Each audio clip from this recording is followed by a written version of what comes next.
અનેકોની વચ્ચે કામ કર્યું. અમારા રમણીકભાઈ હોય કે અમારા જેમના ત્યાં અનેક વાર ઈડર આવું એટલે જઈએ અને અનેક પરિવારો સાથે મળવાનું થાય. પણ હવે તમે બધા એવી બધી જવાબદારીઓ આપી કે જૂના દિવસો યાદ કરીને आनंद लेवानो होय छे. साथियों, 2 दशक पहले यहां क्या स्थितियां थी ये आप भी जानते हैं, मैंने भी भली भांति देखा है. आजकल हम गुजरात के कई हिस्सों में अति वर्षा की चुनौती से जूझ रहे हैं. लेकिन गुजराती को बारिश आना यही अपने आप में इतना बड़ा सुख और संतोष होता है जिसका अंदाज बाहर के लोगों को नहीं है. કારણ આપણે ત્યાં તો 10 વર્ષમાં 5 વર્ષ દુકાળ પડતો હોય, વરસાદ માટે વલખા મારતા હોઈએ અને જ્યારે ભરપૂર વરસાદ થાય તો મન પણ ભરાઈ જાય. અને દુષ્કાળની આ સ્થિતિનું પરિણામ શું? ખેતીમાં વરસાદ થાય તો માંડ એકાદ પાક લેવાય.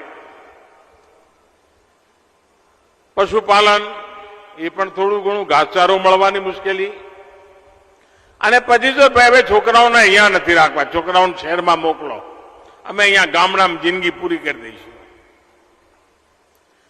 आ दिवस आपने जोएला छे और उस समय मैंने संकल्प किया था, आप लोगों के भरोसे संकल्प किया था, आप लोगों के साथ सहयोग पर अटूट विश्वास लेकर के संकल्प किया था कि स्थिति को बदलना है.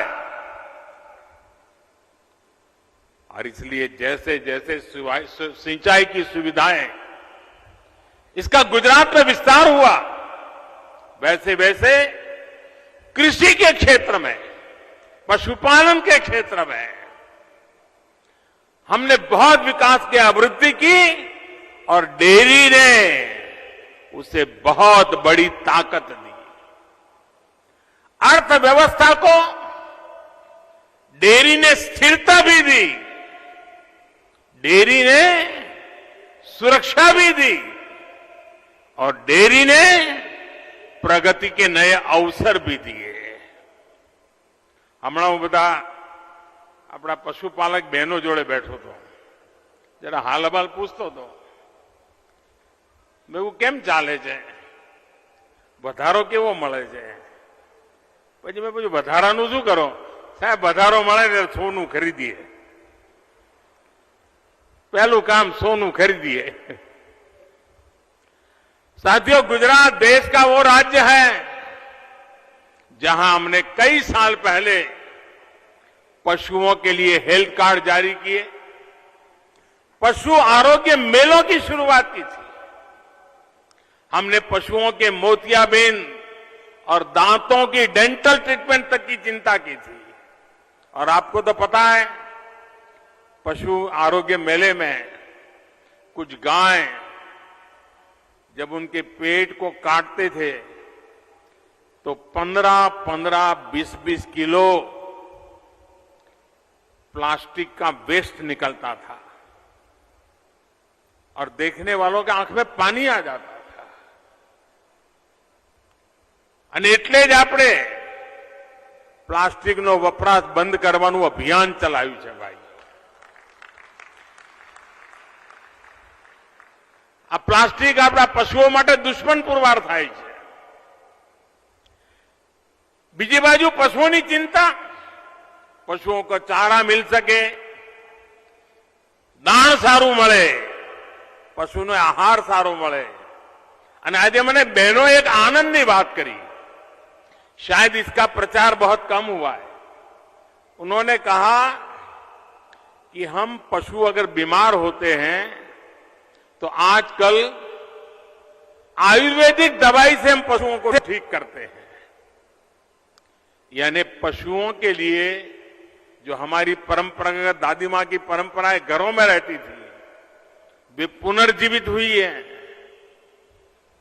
आयुर्वेदिक दवाओं से पशु की देखभाल, मैं गुजरात के डेयरी क्षेत्र के लोगों का, साबर डेयरी का हृदय से अभिनंदन करता हूं कि उन्होंने अपने पशुपालकों को आयुर्वेद दवा के द्वारा पशुओं की चिकित्सा का रास्ता और उसमें मदद की है।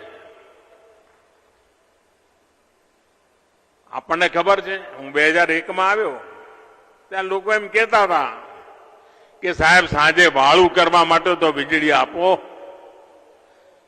સાંજે વીજળી નહોતી મળતી ગુજરાતમાં। આપણે જ્યોતિગ્રામ યોજનાનું અભિયાન ચલાવ્યું।